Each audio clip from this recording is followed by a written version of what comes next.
No intro. Hello, boss.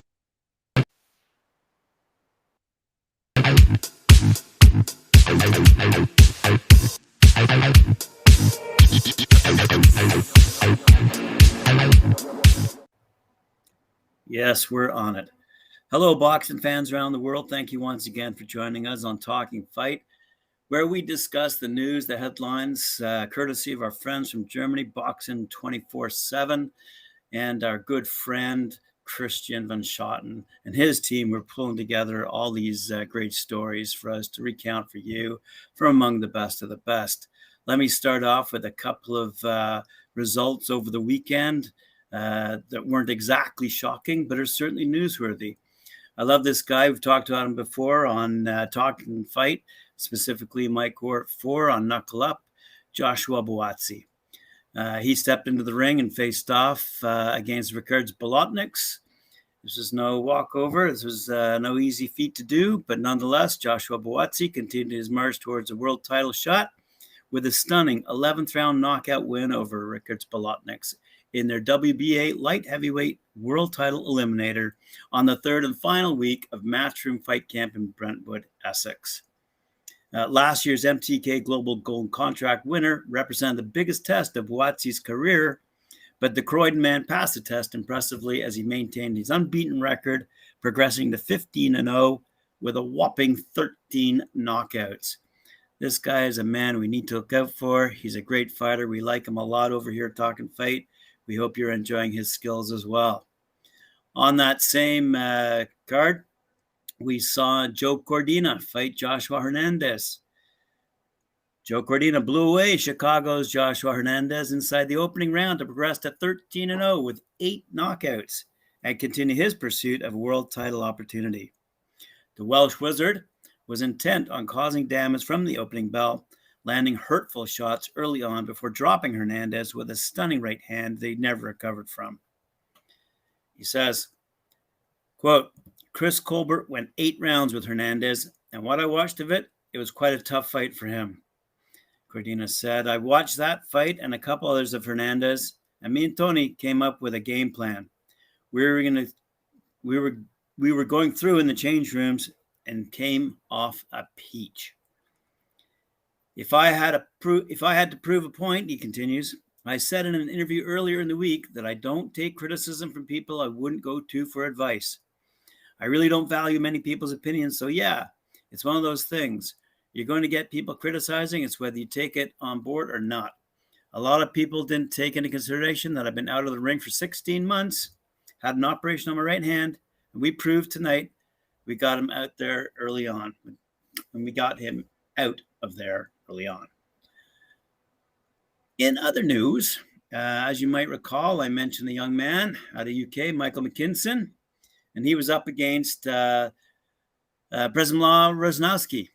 Michael McKinson avoided a potential banana skin, and Rosnowski as he outpointed the brave Pole after 10 rounds of skillful boxing from the Portsmouth man. The problem, now 21-0, undefeated, with 2 knockouts, dominated on the cards to maintain his unbeaten record and retain his WBO Global Welterweight title. Congratulations to McKinson. Good young chap. Moving along and across the pond, we're happy to report that pro boxing has returned to Worcester, Massachusetts last night as Riviera Promotions Entertainment, RPE, and Shern's Boxing Promotions presented New England's Future number 7 at the famed Palladium.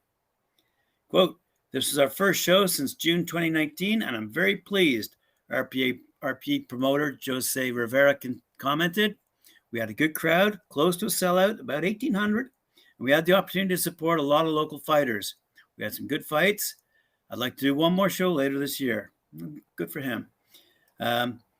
Undefeated heavyweight Cassius C.O.G. Cheney, 21-0 with 14 knockouts, promoted by Mon Events, won a 10-round unanimous decision over Shondell Terrell Winters, who was 13-6 with 12 knockouts, and a former NAB heavyweight champion. And that was their main event. So good for them. Good to see they're getting fights off the ground over in Massachusetts. especially in the wake of COVID and all the things that we've had to go through.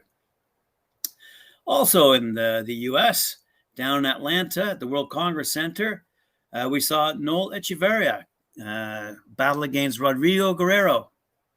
Noel, the Holy Fire Echeverria, continued to build on what is a genuine feel-good story on Saturday night, August 14th, when he captured the vacant Universal Boxing Organization, UBO, World Lightweight title. Echeverria, who's now 30, who's fought his way out of drug addiction and homelessness, beat former IBF world champion Rodrigo Gatito Guerrero by a close but deserved unanimous decision, as I said, at the World Congress Center down in Atlanta, Georgia. In a tough and competitive fight, Echeverria was sharper and busier than the veteran Mexican, but Guerrero never stopped trying. Referee Brian Stutz deducted points from Guerrero for low blows in rounds 2 and 3, which ended up costing him a majority draw, as judges Rick Sells and Edward Canner both scored it 114 to 112 for Echeverria. Judge Troy Stamey had it at 116 to 111. I'm so happy to have achieved my dream of becoming world champion, said Echeverria after the fight. It was a good, tough fight, but I don't feel it was close, as 2 of the judges scored it. Never mind, the right guy won. Good for him. In other news, speaking of undefeated fighters, down in Carson, California, USA, at the Dignity Health Sports Park, Brandon Lee squared off against Ezekiel Fernandez. Undefeated rising prospect Brandon Lee, 23-0 with 21 knockouts, kept his perfect record intact as he notched his 13th career first-round knockout with a sensational performance against Ezekiel Fernandez, whose record is 28-5-1, by the way, with 3 knockouts. My performance was good, said Lee. It could have been better. There's always room for improvement. At the end of the day, we got the job done. I'm definitely ready for the next level. It's only right for me to step up the competition. I'll take anybody who's ready, he says. In America, down in Frisco, Texas, fighting at the Ford Center, the Star, Roger Gutierrez went off against Rene Alvarado. And Gutierrez retained his WBA super featherweight crown by defeating Alvarado by unanimous decision at the Ford Center. Okay, that's in Frisco, Texas.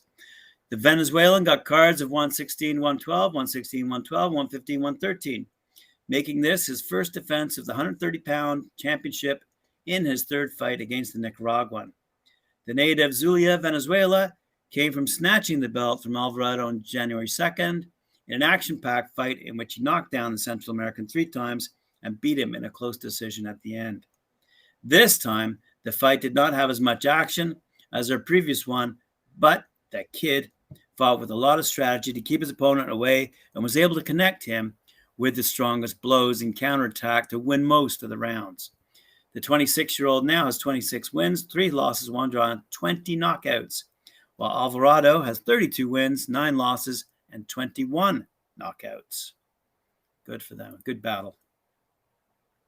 Speaking of battles, we move over to Tulsa, Oklahoma, where we saw Arnold Barboza Jr. versus Antonio Moran. Top super lightweight contender, Arnold Barboza Jr., who's 26-0 with 10 knockouts, extended his unbeaten record, defeating Antonio Moran, who's 26-5-1 with 19 knockouts, via a dominant unanimous decision. The judges scored it 190, 99-91, and 99-91, as Barboza retained his WBO International Super Lightweight title and reaffirmed his position as the number 3 super lightweight in the world in the WBO rankings. Barboza said, "Moran is a true Mexican warrior. I thought I'd get the knockout, but he ate a lot of punches. My goal is to get that world title shot, but I'm going to keep going until I make that a reality. I want any of the big names at 140 pounds.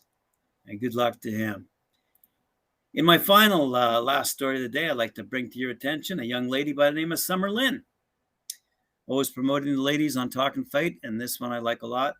Summer Lynn, who's fighting in Davenport, Iowa at the River Center, defeated Brenda Gonzalez. One of the most promising female welterweights on the scene, Chicago's Summer Lynn graduated to the big leagues on Saturday, August 14th, when she won the vacant Universal Boxing Organization World Welterweight title. In the main event of a show at the River Center in Davenport, Iowa, Lynn lived up to the high expectations put on her as she impressively defeated Brenda Boom Boom Gonzalez by unanimous decision. After a competitive fight where Lynn was the aggressor and landed the better shots in most of the 10 rounds, judges Michael Walsh and Pablo Lafrat both scored it 98-92, while Judge Patrick Morley had it slightly closer at 97-93. 20-year-old Lynn, who is trained and managed by the accomplished Rick Ramos, improved her unblemished professional record to 6-0, looks like with 3 knockouts. The former amateur standout is a stablemate of WBC, WBA, WBO, IBF, IBO world champions Jessica McCaskill, who also worked her corner in Davenport. Tough and game, Brenda Gonzalez from Moriarty in New Mexico came prepared and determined to upset the young favorite, but sees her record drop to 4-3 with 1 knockout. Promoters of the fight, by the way, were Alien Boy Boxing and Colgan Sport Productions in association with Rick Ramos Boxing. Good for them. Let's keep these independents on the rise, up through the ranks, get these young fighters going as they need to be. Thank you very much for joining me, and thanks very much, Christian von Spunnock and his team over in Germany, as I say, at Boxing 24/7. That's boxing247.com. If you want to see more stories and much more in-depth detail about the fights I brought to you today and the results and the news and the headlines, please visit their website for more information. Great bunch of guys. They've got all the news up to date that we need to see and read that I'm bringing to you every day now.